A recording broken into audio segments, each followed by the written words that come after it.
For the past 30 years, Pixar Animation Studios has been a dominant force in the entertainment industry due to their excellent storytelling, memorable characters, unique plot lines, iconic settings, and animation, making them one of the greatest animation studios ever. Over the years, Pixar has been able to score multiple successful computer animated feature films, gaining widespread recognition while being both critically and commercially successful. These films have stood the test of time, resonating with millions around the world, where they are seen by many as some of the best films to ever exist. As of making this video, Pixar has released a total of 29 feature-length films to theaters to major fanfare and acclaim. So I thought it would be fun to rank every Pixar film from my least favorite to favorite. Most of these films are exceptional in their own right, where some not so much.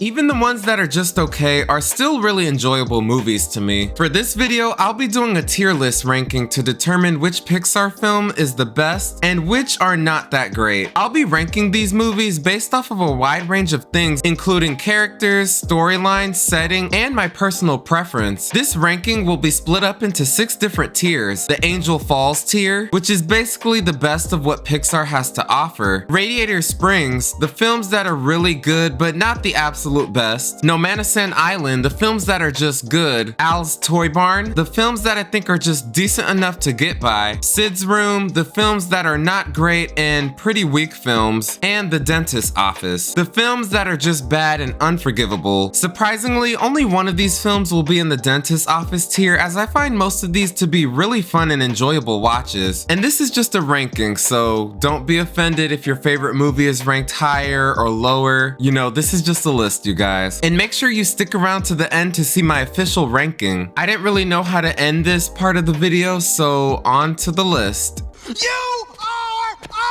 Toy Story was the film that started it all way back in 1995. Despite having some graphics that don't look the best by today's standards, especially the human designs, this film is a classic and just holds up really well. Toy Story was the first full-length 3D computer animated film ever and was just groundbreaking at the time of its release, which automatically makes it iconic. 'Cause it's iconic.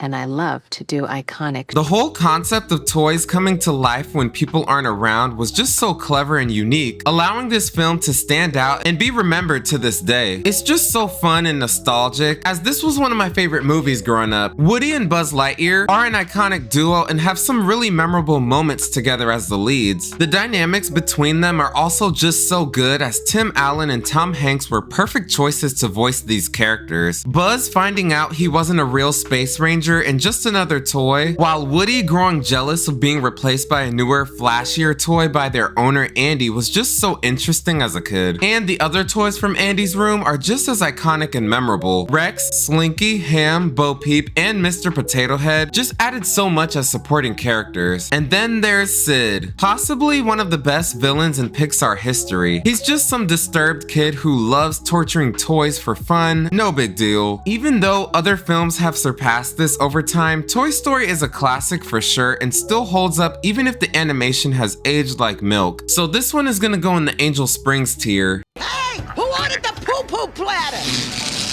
This was Pixar's second film and follow-up to the massive success of Toy Story. I know a lot of people overlook this one and talk down on it because it's not the most memorable out of their catalog, but it's always been one of my favorites as a kid. This movie was on repeat on my VHS player back in the day, so it's mostly nostalgic memories that make me talk highly about it. Sure, the animation hasn't aged the best over time, as the static backgrounds and plain character designs look very PlayStation 1. Despite this, it's still a fun and enjoyable time with a great message about teamwork, self-worth, respect, and standing up for yourself. It's also in a way a commentary on capitalism, socialism, and the working class, making this film ahead of its time when you think about it. The characters are fun, the setting was vibrant, and the overarching story was very simple, straightforward, and to the point, which I like as it's very easy to follow. It also falls under the "you lied to us" trope that was very trendy in several movies around that time. It's not Pixar's greatest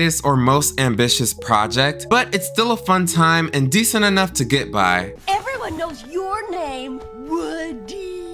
Pixar really outdid themselves with this one right here. Toy Story 2 has to be one of the best sequels of all time in my opinion. Following the success of the first one, they really upped the ante and went all out with the sequel. It was able to build on the first one, where I think it does a better job at everything the original set out to do, expanding the franchise. With an improvement on storytelling, the film just had higher stakes, better character arcs, and better animation sequences. Jessie, Bullseye, and the Prospector were all great additions to the franchise, as they feel like they were a part of the original group. I also find this to be one of the funniest Pixar films, as almost every scene is just full of some real laugh out loud moments. Can't believe I have to drive all the way to work on a Saturday. All the way to work! Thank you.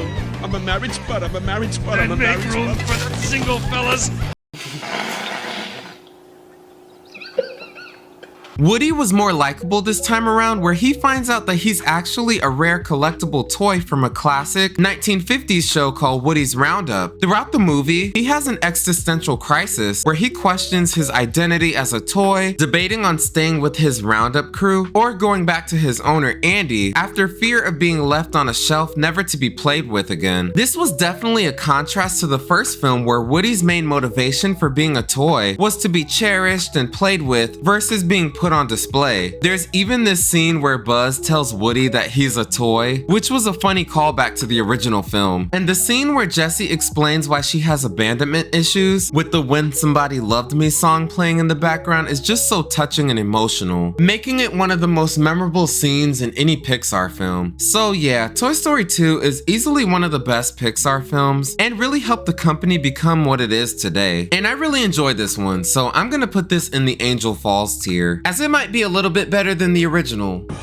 You're an irredeemable monster! This was one of my favorite films growing up, as I found it to be such an interesting and unique concept for a movie. Monsters using the screams of children as their power supply was just so creative. Similar to A Bug's Life and Toy Story 2, Monsters Inc. is hands down one of the funniest and wittiest Pixar films to ever exist in my opinion. Mike and Sully are arguably one of the most memorable and iconic duos in all of animation. These two just bounce off of each other so well, having so much natural chemistry, humor, and banter throughout the entirety of the film, making for an unforgettable watch. This film balances comedy, suspense, and action, making it just a fun and engaging experience from start to finish. I just love the character designs of all of the monsters, as well as the unique setting, especially the scene with the revolving doors. You know what I'm talking about. Yeah, that scene with the doors where they're just flying around trying to get to Boo. It's just so creative and fun. This movie also does a great job at balancing not one but two villains, Randall and Mr. Waternoose, as Mr. Waternoose was a surprise twist villain during the final act. I honestly didn't see that coming as a kid for my first watch, as they did such a great job hiding it until it was later revealed. Yeah, this movie was just a lot of fun with great characters, a unique storyline, and charm, making it one of the standout films from their lineup. So you already know where this one's going. Fish are friends, not food. I've always loved Finding Nemo growing up, as I've just fell in love with the characters, setting, and adventure aspects. I also really love the underwater setting, as the animation and fun character designs are just so great to look at. Everything from the coral reefs to the Sydney Harbor and the dentist tank, this film just looks and feels so vibrant. They really did a great job, especially with just making the ocean really look and feel like the ocean, with all of the water effects that still hold up today. It just has such a warm and cozy feel to it, where it just makes me want to go snorkeling every time I watch this movie. The story centers around Marlin, an overprotective father who searches the ocean after his son Nemo gets taken away from him. Throughout the film, Marlin learns to let go and trust his son, as well as others around him, which just works so well with the ocean setting, as the possibilities for storytelling were endless. Although I've never been the biggest fan of Dory, she's tolerable here and did manage to make me laugh a few times. I also really love the other characters, from the sharks to the tank gang, Crush the sea turtle, Nemo's school friends, Mr. Ray, Nigel the pelican, and even Darla. This is just a great film with so much rewatchability. It just has everything you could want in a movie, with emotional storytelling, memorable characters, adventure, comedy, and a great setting that still holds up really well today. So this is another movie that I'm gonna put in the Angel Falls tier. Honey, where's my super suit? What? What? This movie is incredible, no pun intended. Not only is The Incredibles one of the best animated films of all time, I honestly think it's one of the best films of all time. This was Pixar's take on the superhero genre, and their first focused on human characters as the animation greatly improved over the years. Sure, the animation does look dated and static in some scenes, but it still holds up really well, especially some of the fight sequences. Everything about this movie is just perfection from start to finish, being their most mature film up until this point. The stakes were high, the characters were fun and super likable, and the action sequences were just too good, and something that we hadn't really seen before in animation. I love the family dynamic and seeing them navigate through life with their different superpowers. Bob was a great lead character struggling with a midlife crisis where him and other superheroes have to go into hiding as being a superhero was illegal. He later sneaks off to a facility where he's being tested by Syndrome, which in a way allows him to relive his glory days. Oh, and Syndrome was also the main villain of this film, where we find out he was an obsessed fan of Mr. Incredible back in the day and now seeks revenge for being rejected by him with a plan to wipe out all superheroes. And Syndrome is honestly the best Pixar villain in my opinion, as his motivations, wit, and charm just make him so entertaining and memorable. And this was just such an interesting plot, making it one of the most standout of their lineup. Everything in this film is just amazing, as I could go on,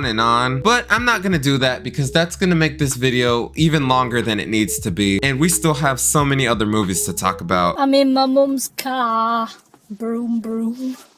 Get out of my car! Oh. So, I've come to the realization that I don't really like the Cars franchise. I know a lot of people love it, and I just don't like it, as the idea of having a world full of sentient cars with faces just makes no sense to me. I was one of those kids that was obsessed with collecting toy cars growing up, so I was looking forward to seeing this one in theaters, only to feel slightly disappointed. Side note, but I also remember watching the premiere of the latest Disney Channel original movie at the time, Wendy Wu Homecoming Warrior, with Brenda Song of The Sweet Life, the same day of seeing Cars on my 11th birthday back in 2006. If anyone remembers Wendy Wu Homecoming Warrior, please let me know in the comments. The racing scenes were cool, and Radiator Springs was a nice setting. It just isn't as great of a film as people make it out to be. It might be one of my least revisited Pixar films from their early years, as it just doesn't hit as much as some of the others. It also has a lot of filler moments, like the tractor tipping scene, for example. Lightning McQueen and Mater are an iconic duo for sure. They just don't have as much chemistry in my opinion as other duos, like Woody and Buzz or Mike and Sully. Speaking of, I've never been a fan of Mater, as I've always found him to be obnoxious and unfunny. Many of the characters in Radiator Springs are pretty generic and one note, besides Doc Hudson, who's the best character in the franchise in my opinion, as he's the most likable and actually tolerable. I know a lot of people love the Cars movies, I just personally never saw the hype for them. So unfortunately, I'm gonna put this movie in Sid's room.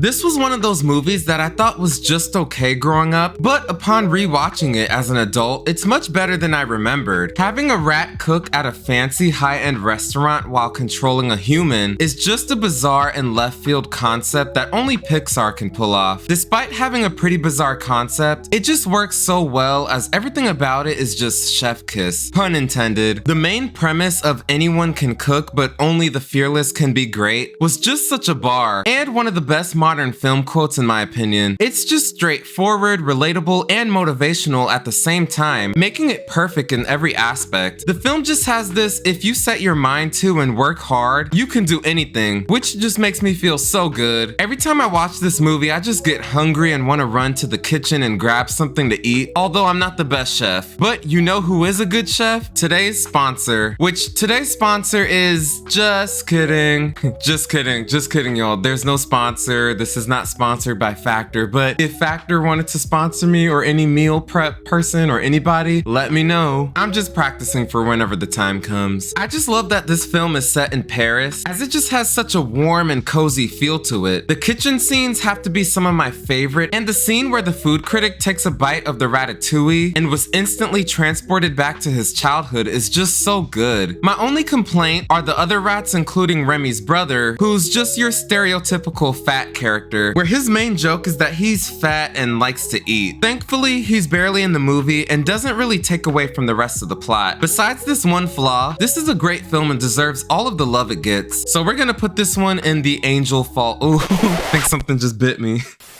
So I'm gonna put this one in the Angel Falls tier. The one that goes bee boo boo bop boo boo beep.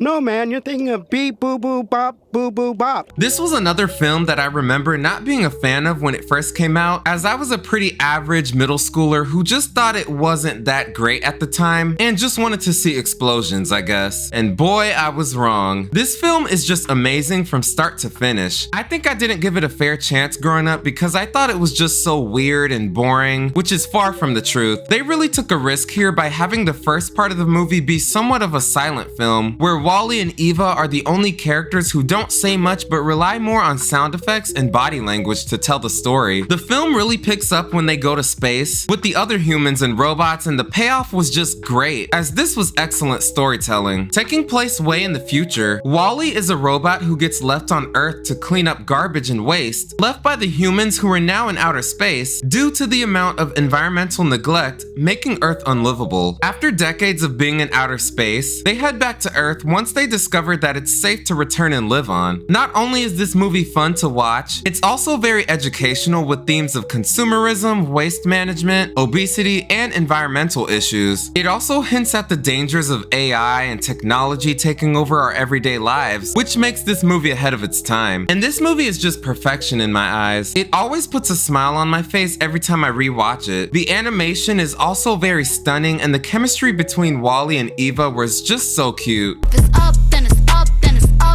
So Up is a film that I really enjoy, although it's not my all-time favorite. Now, don't get me wrong, hear me out. It's a beautiful film. It's just not my favorite. Sure, the first 15-ish minutes or so are iconic and possibly one of the most memorable openings in all of animation. The rest of the film is just okay. Now, don't get me wrong, it's still a good movie with a fun adventure and great characters. It just loses a bit of steam after the intro. To be fair, despite this, the rest of the film is still good, just not as good as the first 15 minutes. I still enjoy the adventure aspect, the action sequences, and the characters, which, speaking of, I just love Carl, Russell, Doug, and Kevin, and the main villain, Charles Muntz, was pretty enjoyable as well, even though he's just an okay villain. My favorite aspect of this film, besides that intro, have to be the stunning animation and breathtaking jungle setting. This film is just so bright and lively with a really pretty color palette, as it's just so nice to look at. And don't even get me started on the score.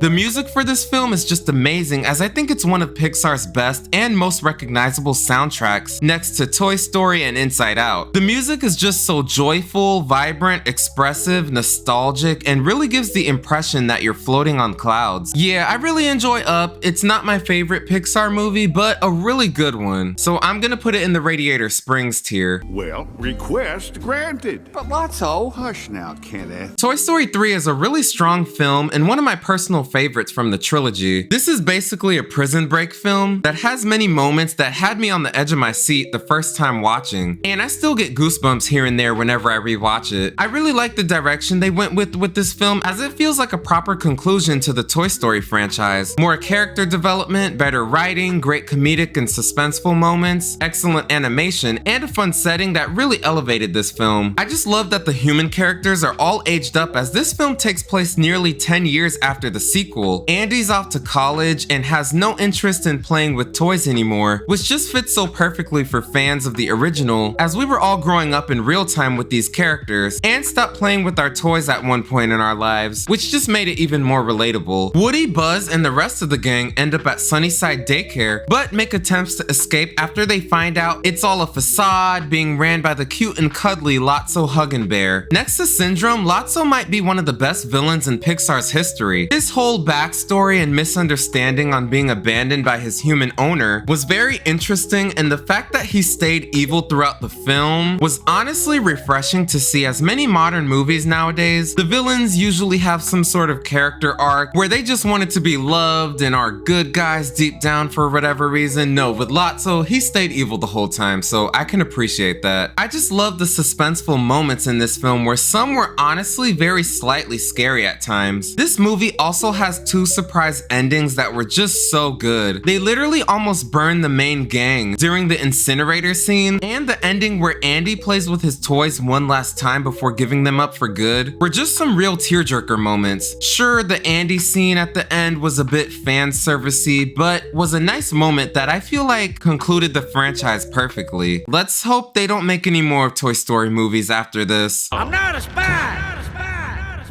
Over the years, I've heard that this movie isn't good, and I've actually never seen it until making this list, and I agree. It's not a good movie at all, as it feels all over the place, random, and just made for merchandise purposes. Lightning McQueen is barely in the movie, as Mater is the main character this time around for reasons. Instead of racing, this one has a weird spy theme, which is just so bizarre and random. I really don't know why and who came up with this idea, as it has absolutely nothing to do with anything that happened in the first film and just feels so out of place. Some of the action scenes were really good as well as the setting, but this movie was just unnecessary and pretty stupid. I also find Mater to be really annoying and over the top, making this a pretty hard movie to sit through. I'm so sorry to all of the Cars fans, but this movie just isn't good. And it might honestly be one of Pixar's worst, so I'm gonna unfortunately put this one in the dentist office tier. If you had the chance to change your fate,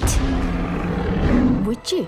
I really wanted to like this movie when it first came out, but was disappointed as it's the first Pixar film to not feel like a Pixar film, if that makes sense. It just kind of feels like it's from another studio trying to make a Pixar film. I don't know if that makes sense, but let me know in the comments if you agree or you get what I'm saying. Being the first female lead from a Pixar movie, I was excited going in, but ended up being underwhelmed as this is a pretty bad and mediocre movie. It feels like Disney just told Pixar to make a princess movie, and this is what we got. A dull, generic, and boring movie that is pretty hard to sit through. I don't like how lifeless and boring this film looks from the colorless Scottish setting. I don't care for most of the characters as I find them unfunny and mostly unlikable, and I don't like the whole mom turning into a bear plotline as it's just so uninteresting with not much going on. Merida isn't a good lead character as I find her really unlikable and hard to root for, although I do enjoy seeing her in the parks. Her not seeing eye to eye with her mother and not wanting to be a princess because she's not like other girls just feels like a weak copy of movie tropes we have seen done before in other films. The witch character at least had some personality and was the only memorable part of the film in my opinion. She was honestly pretty fun and had a pretty unique character design. Brave isn't as good as they wanted it to be as it's just a drag to get through and just feels so off-brand for Pixar, making it one of their weaker and forgettable films. Man out of college.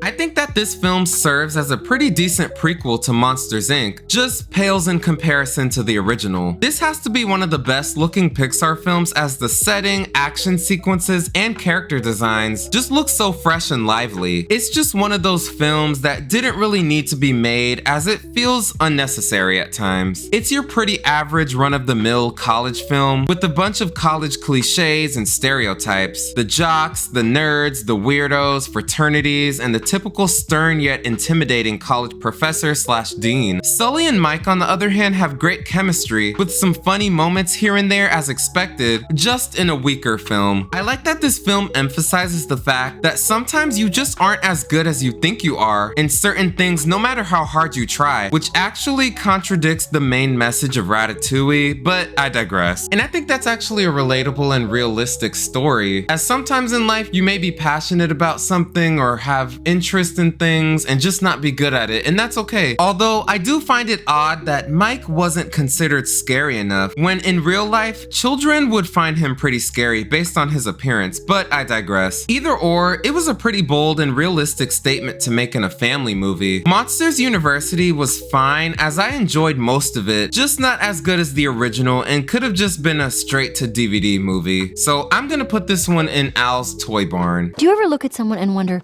what is going on inside their head? This movie takes the whole idea of, do you ever look at someone and wonder what's going on in their head? Literally, as Inside Out is easily one of Pixar's most creative films to date. Set in the mind of 11-year-old Riley, this film explores various human emotions, joy, anger, fear, disgust, and sadness as they help her navigate through life as a preteen. I just love how visually stunning this film looks and feels, as the animation and character designs are just so good. This has to be one of the most abstract yet simple ideas we have ever seen, as it just stands out from any other Pixar film. The different concepts and usage of imagery are just so creative and captivating at the same time. With that being said, some of the comedy in this film does feel very babyish and more focused on catering towards children rather than families of all ages, which isn't a bad thing. It's just, you know, the comedy in this movie is just a little bit, it could be cringe at times. Joy and sadness did get annoying at times, even though they were an excellent duo with great chemistry. Sadness was just making things worse, as Joy was a bit overbearing and bossy at times, which made her unlikable and hard to watch for most of the film's runtime. The other emotions were fine, despite having little screen time as well, where they were making things worse as time went on. Riley also felt like a robot with no real personality, being controlled by all of the emotions instead of just being a regular person. Other than these tiny flaws, this is a strong film with many themes that anyone of all ages can relate to. Oh, and spoiler alert, Bing Bong's surprise death is one of the most memorable and heartbreaking scenes from any Pixar film, and just how it was handled with the themes of letting go of your past, now that's a testimony. Inside Out is a solid film that I revisit every once in a while and still puts a smile on my face every time I watch it.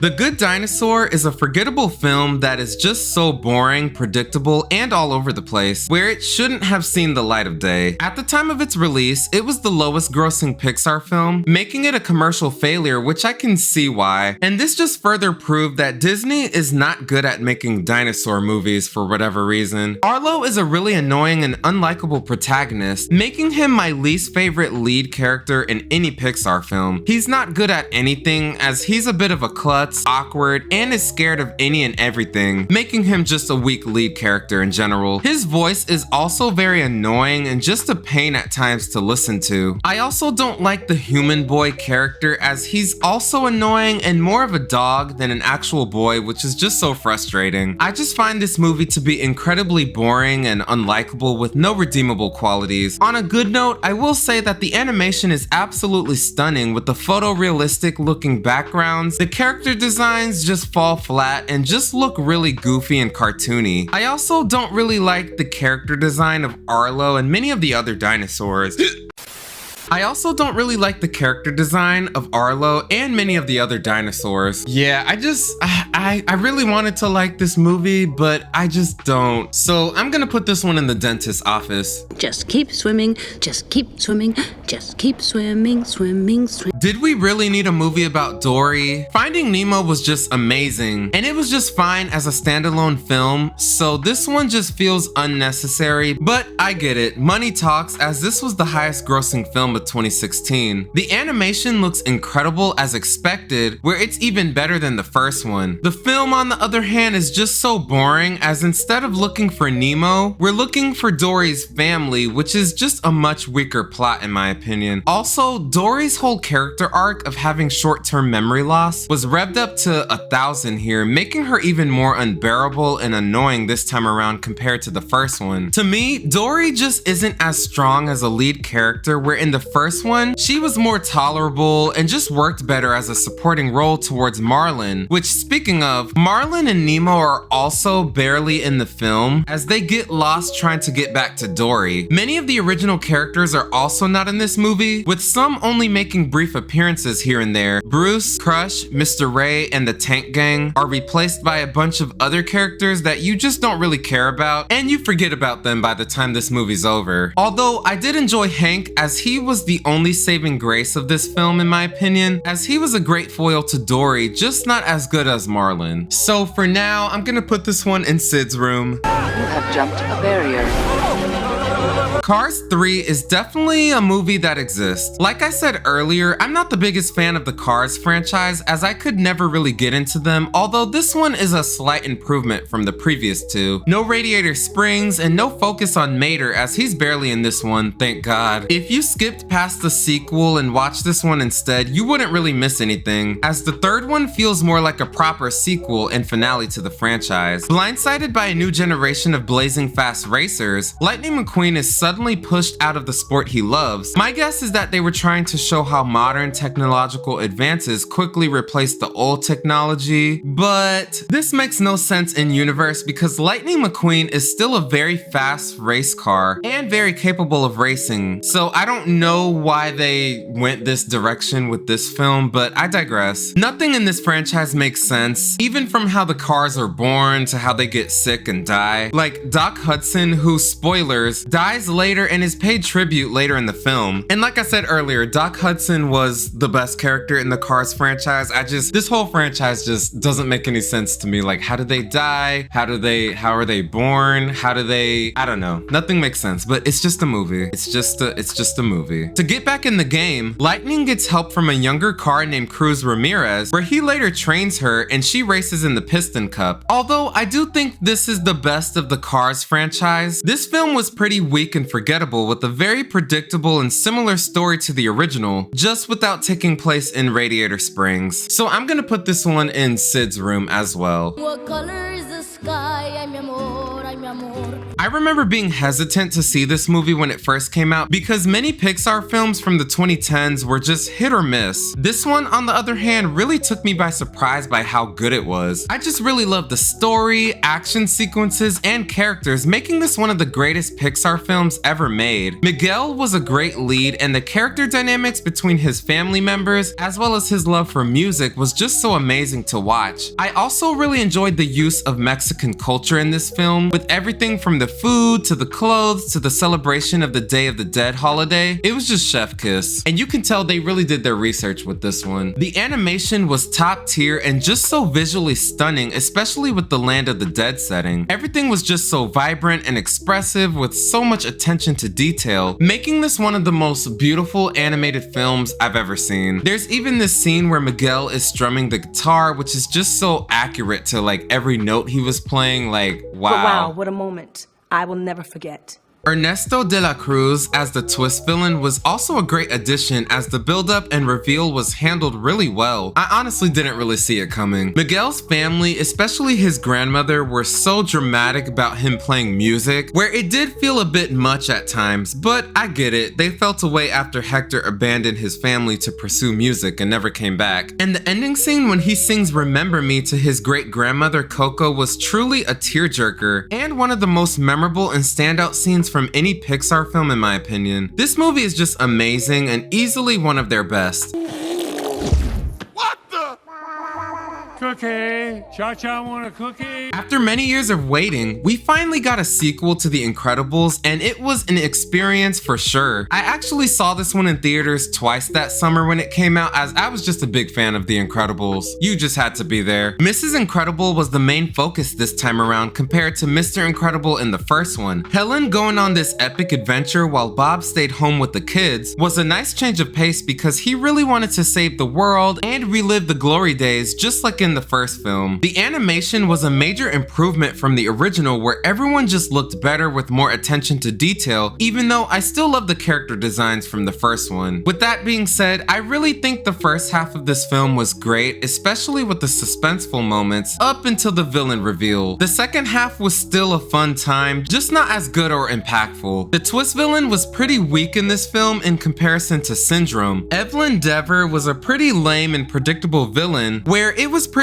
obvious from the start that she was gonna be the villain, and her motives of getting rid of the superheroes, making them illegal, made no sense since they were already illegal from the last film. Whereas in the original, Syndrome was just trying to wipe out all of the superheroes. And the ending battle sequence just wasn't as strong as the fight scenes from the original. Also, the character designs of some of the new superheroes were pretty ugly and a bit uncanny to me. I enjoyed Incredibles 2, but it's nowhere as good as the original. I want you to meet Forky! Golly, Bob Harris. Look how long his arms are. I know many people think this film is pretty bad and love to clown on it just because it's popular to do so online. I actually think it's not as bad as people think. I think people say that because the first 3 films are the perfect trilogy, whereas this one is its own standalone film. The 3rd film was the conclusion of Andy's story, while this one felt like the conclusion of Woody's story. I just really love the carnival and antique store setting as I find them to be very fun. The visuals look stunning in every shot, where some scenes, especially the backgrounds, look so realistic. Gabby Gabby was a pretty good villain and different from Lotso and Prospector, where she wanted to be played by kids instead of just despising humans for being discarded. Forky wasn't as annoying as I thought he was gonna be, as I actually found him to be funny at times. Jordan Peele and Keegan-Michael Key were hilarious as Ducky and Bunny, as well as Keanu Reeves as Duke Kaboom. My biggest complaint with this one is that many of the toys like Jessie, Slinky, Rex, Mr. and Mrs. Potato Head, Ham, and others are barely in it as they stayed in the RV most of the movie. Buzz was pretty stupid this time around for whatever reason, and Bo Peep became a girl boss, where in the original she was just a pretty generic girl character. But I get it, feminism really peaked in popularity during the 2010s. All in all, Toy Story 4 was not as bad as many try to make it out to be, just an obvious and unnecessary cash grab. I'm gonna put this one in No Manison Island tier. Wingardium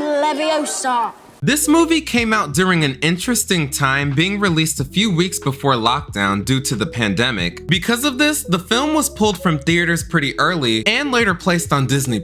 Despite all of this, I really wanted to like Onward as it did look interesting, just left slightly underwhelmed. I love the brother duo as this was Pixar's first attempt at making siblings the central focus of the story, and they managed to get Tom Holland and Chris Pratt from the MCU to voice the 2 brothers, Ian and Barley Lightfoot. They even got Elaine from Seinfeld to voice their mom. As much as I love both leads and their sibling dynamic, I found Barley to be really annoying at times. Not as annoying as Mater, but a different type of annoying where it feels like he was doing the most, fooling around and just wasting time. The things they did with the magic was pretty cool, especially trying to bring back their dad to experience him one last time. I just wish we got to see even more magic, you know? I also wish that this film leaned more into the mythical tropes and territory rather than being set in modern day. The ending was really sweet, with Ian allowing his big brother to see his father one last time, although he could have just yelled from where he was trapped so he would be able to at least see his face, but I digress. Yeah, I enjoyed Onward. I just feel like this movie was just missing something, you know?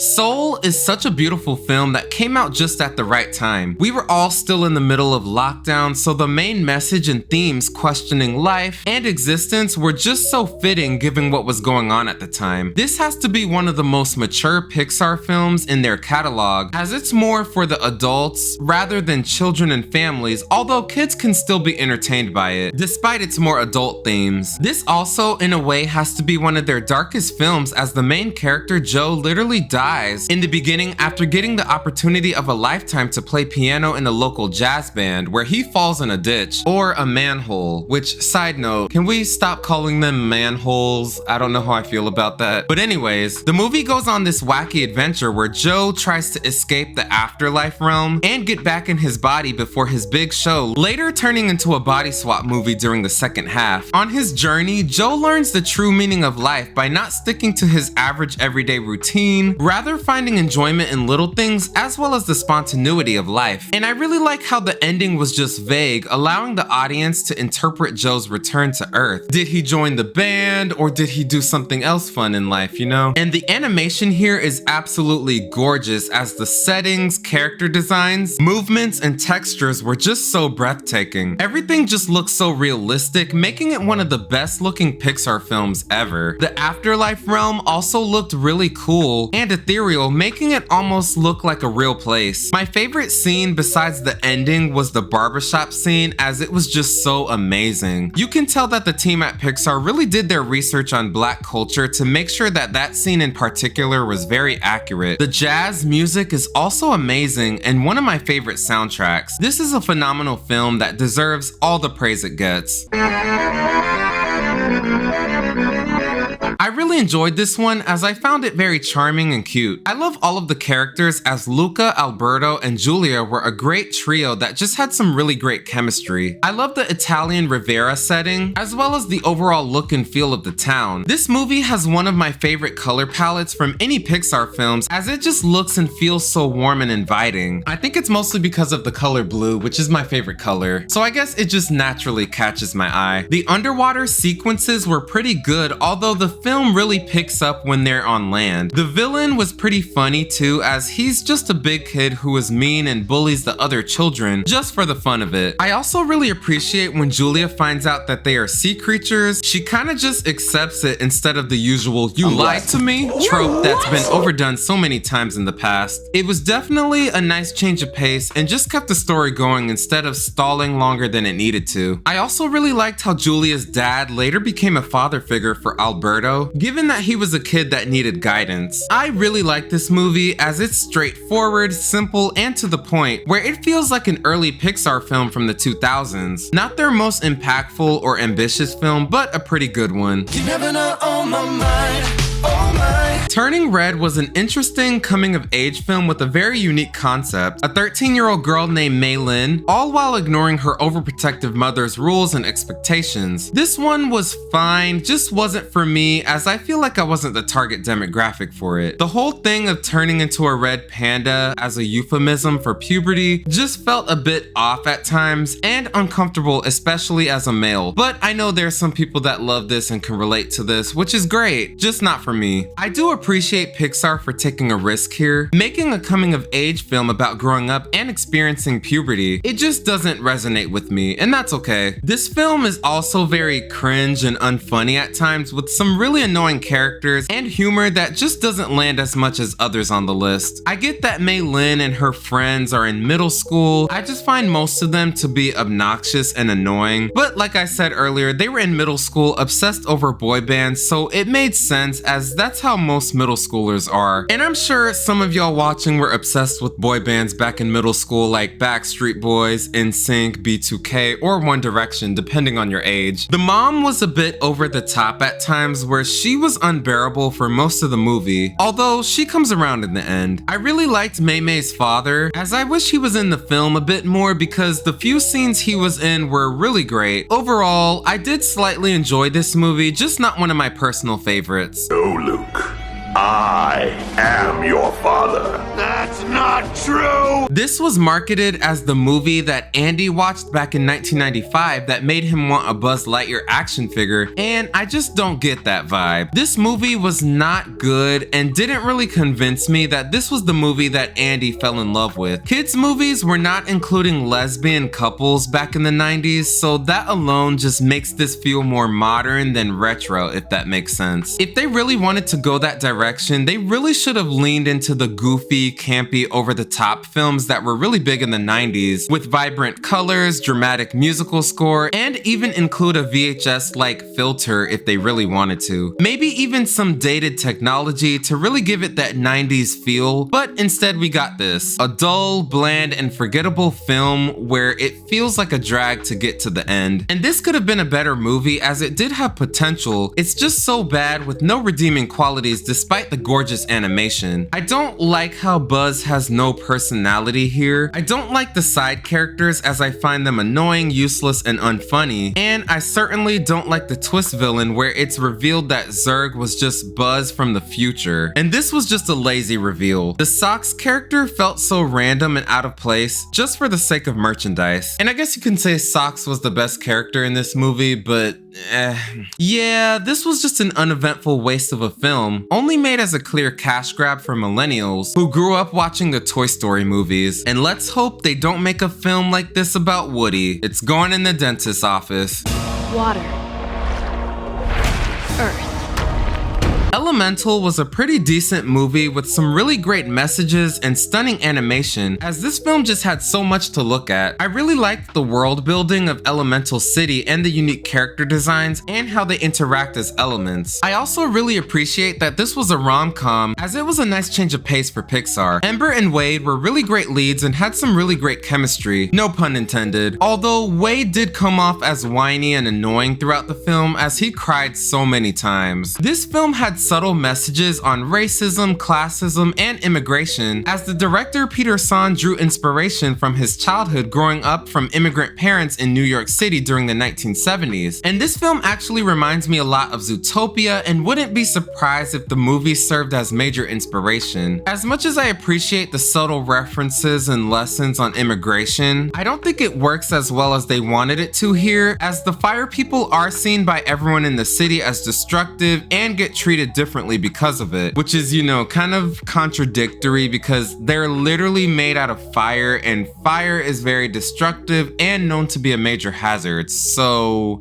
in a way, the citizens were justified by fearing them, but I digress. I think if they really wanted to make a film portraying immigration, they should have just made the characters fully humans instead of elements, but that's just me. Also, the other elements barely got explored, as we mostly focus on fire and water. But besides these flaws, I really enjoyed this film. I just think it's not their best, but not their worst. So I'm gonna put this one in Al's Toy Barn. You can't just bottle us up! Inside Out 2 was the hottest movie of the summer this year and the biggest film of 2024. It also became the highest grossing film of the year, the 8th highest grossing film of all time, and the highest grossing animated film until it was recently surpassed in 2025 with the Ninja sequel. Despite all of the success, this film was just okay to me. Now, don't get me wrong, I still really enjoyed it, and it's one of Pixar's best sequels. It just didn't hit as hard as the original, but was a nice follow-up. Which, speaking of, with a few minor changes, it's pretty much a retread of the original. The emotions get lost in Riley's mind and have to find a way to get back to headquarters before it's too late. Riley is a teenager now, dealing with peer pressure, crushes, and everything else that comes with being a teen. We also got introduced to some new emotions who really give the others a run for their money: ennui, embarrassment, envy, and anxiety. This film had many characters where it did feel crowded at times, with some of the new emotions feeling more like background characters who were just there for the sake of being there. Anxiety was the clear standout, as this emotion was just so much fun to watch. You never know what to expect with this character. I also love some of the character designs, especially Embarrassment, who definitely should have had more screen time. I also really liked how Riley actually felt like a character and less robotic as she did in the first. Anger, fear, and disgust got to shine more this time around, while joy was more tolerable. Sadness was also great here, as she's probably my favorite out of the bunch. I really enjoyed this film. It just wasn't as impactful as the first one, but still a good time. Lastly, we have Pixar's most recent film as of making this video, Elio. As of making this video, Elio is Pixar's lowest grossing film, where some people considered it a flop due to low ticket sales and meh reception from moviegoers, which is sad because it's not as bad as the internet tried to make it out to be. This film surprised me, as I actually enjoyed it a lot more than I thought I would. Elio is a little boy who feels as if he doesn't belong on Earth and wants to get abducted by aliens and taken to another planet. And that honestly sounds like a pitch for a Nickelodeon show, to be honest. But you know what? Elio might be onto something, because Earth is a little ghetto. It's a lot going on. So I don't blame Elio for wanting to leave Earth and go somewhere else, because it's ghetto down here. I thought the film had a lot of great sequences, charm, and beautiful animation. I also really loved how this film included some elements of horror and suspense, with a few scenes that were actually pretty scary. Although I wasn't crazy over the Kroger store art style the human characters had, but I thought the aliens had some really fun and unique designs. The main villain and characters were just okay, and the plot, albeit fun, was pretty weak and bland at times. I also feel like the movie was moving so fast through each scene, where we as the audience didn't get to soak in the alien planet setting and characters, as the pacing just felt so rushed. Besides all of my critiques, I still really enjoyed this film. It's just one that unfortunately will be forgotten over time.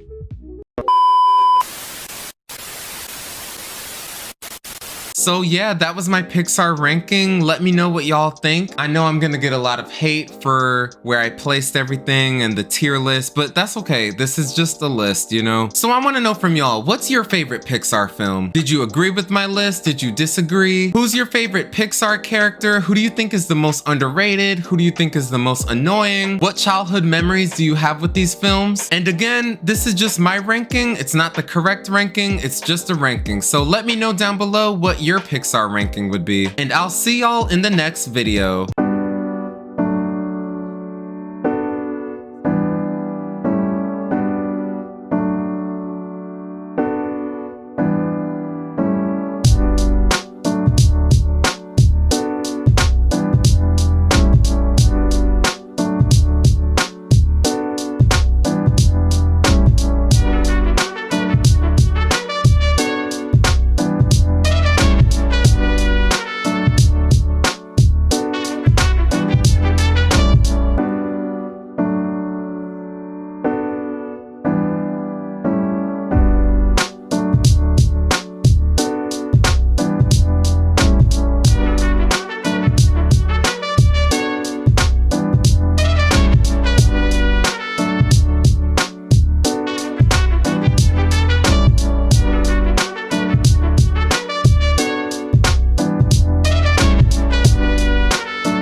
Thanks so much for watching this video. I really appreciate each and every one of you all. Feel free to like, share, comment, and subscribe for more fun videos just like this. See ya!